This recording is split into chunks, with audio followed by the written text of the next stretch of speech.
Hi guys, দেখো এটা আমার বড় দাদা। এ গাড়ি মানে বাইক থেকে পড়ে গিয়ে স্লিপ খেয়ে একটু হাড় ভেঙে গেছিলো। তো আগামীকাল অপারেশন হয়েই আজকের দাদা বাড়ি চলে এসেছে একা একা, দেখছো তো। তোমরা একটু আশীর্বাদ করো আমার দাদা যেন একটু তাড়াতাড়ি সুস্থ হয়ে যায়। Tata, bye bye.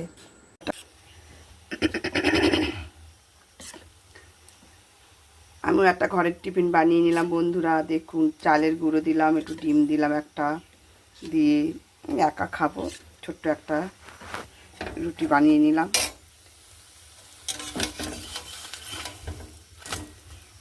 বন্ধুরা খেতে কেমন টেস্টি আপনারা বলবেন।